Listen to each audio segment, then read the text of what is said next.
So yun no, bali good morning Davao City. Meron tayo dito ng mga view. Morning, mga early birds na mga tao. So sino-sino ba sila? Siyempre unang-una yung mga taxi drivers natin, mga jeepney driver.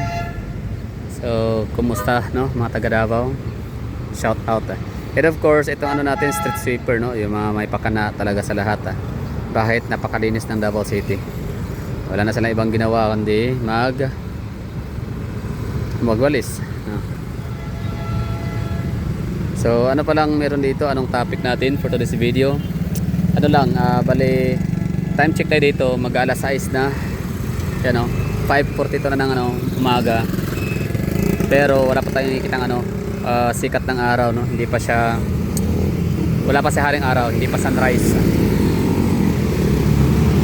Makulimlim no, malamig ang klima natin dito ngayon sa Davao.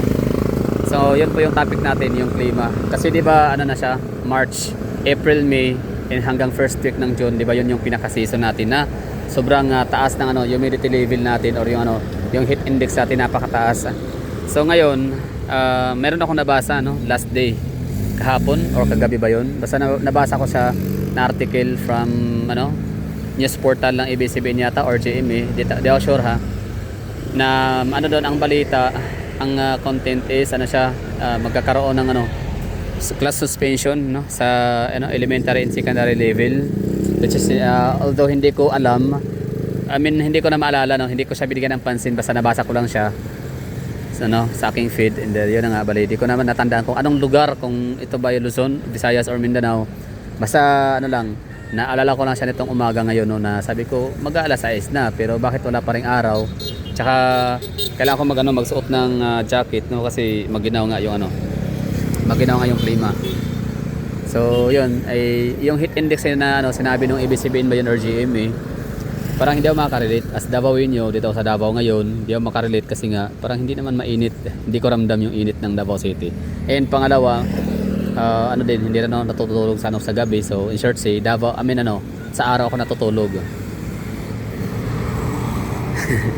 Ano sa tingin nyo? Di ba? So ang heat index, although malaman naman natin every time na buksan natin yung Wikipedia, tatanungin natin yung weather update. Ganoon naman talaga high-end na yung mga high-tech na ngayon, yung mga Android phones, iPhones, smartphones na talagang kaya niyang mag-detect ng climate or klima, lamig sa isang lugar.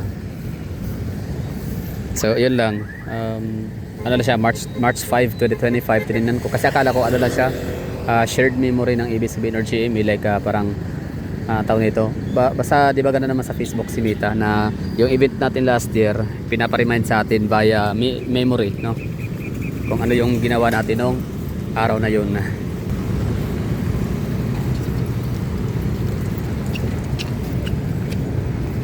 Dito tayo ngayon sa Matrix.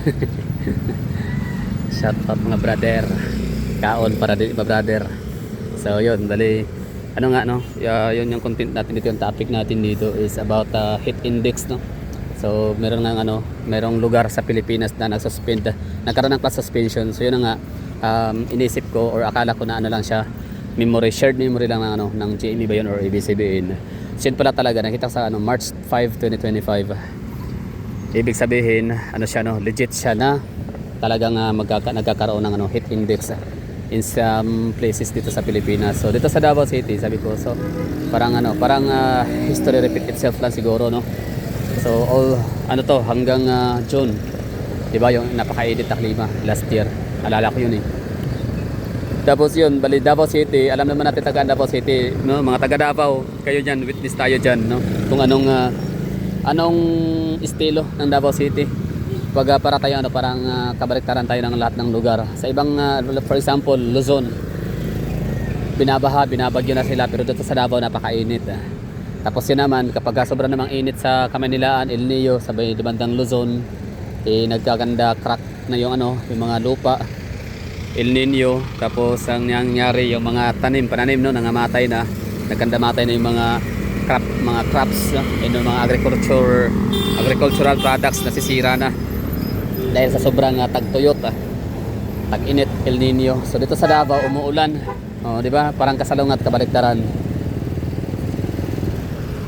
Kaya nga ano no, kaya nga napaka super blessed talaga ng Davao City maliban sa napakagandang ano, yung klima dito, bihirang bagyuhin, nagkakaroon din ng ano, maganda rin ang estilo ng pamamalakad ng mga Duterte dito.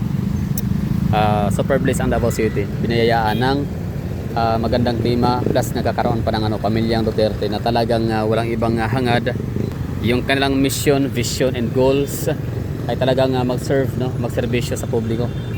Gagawa ng mga magandang bagay, mga infrastruktura, mga projects no, gumagawa ng mga batas, mga city ordinances na talagang mapapakinabangan ng lahat ng mamamayan no, applicable for all ages, all walks of lives, talagang makinabang.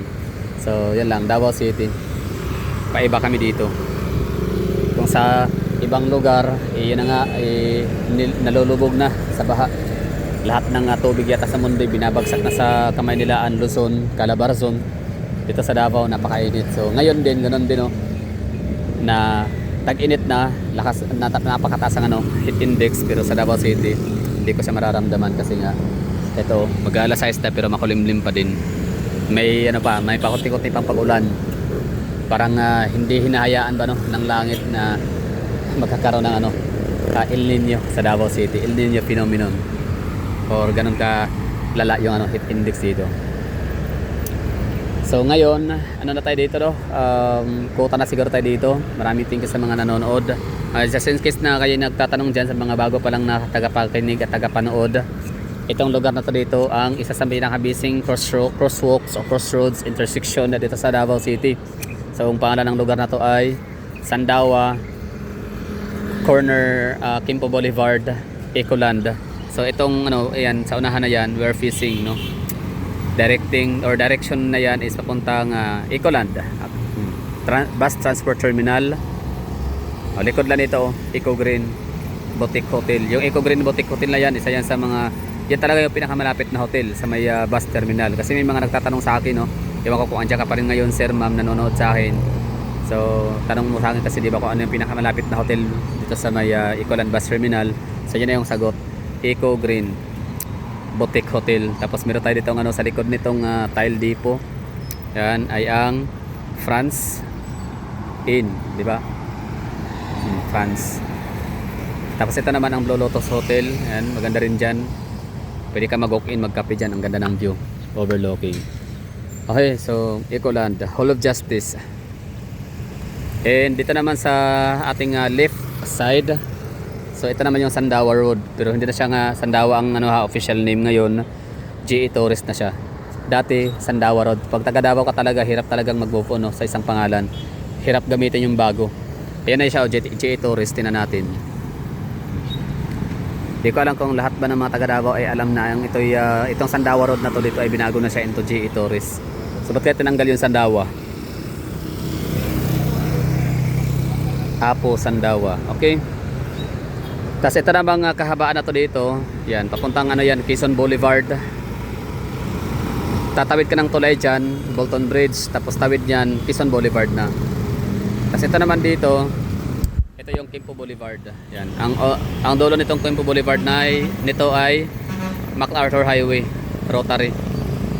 Okay na tayo dito, thank you for watching no. So kayong mga nanonood dyan, mga taga Davao, tama ba kayo, agree pa kayo sa akin na masyado tayo yung ano, paibaan Davao City no? Kasalungat, baliktad, opposite tayo sa ibang lugar sa Manila, sa Luzon, na sila binabaha at binabagyo. Tayo naman dito ay napakainit kapag sa kanal mayroon namang mga nag-suspend ng mga klase, nagkakaroon ng mga class suspension dahil sa high level of heat index sa lugar nila. So dito sa Davao City, ito tayo inuulan. Ano sa tingin nyo no? So agree ba kayo doon? And of course, sa mga nanonood ngayon dyan na hindi taga Davao City, maaaring kayo taga Visayas, taga ibang parte ng Mindanao, taga Luzon, let me know in the comment box kung lugar ba ninyo ay nakararanas na ng napaka tinding tag-init. So yun lang, thank you for watching.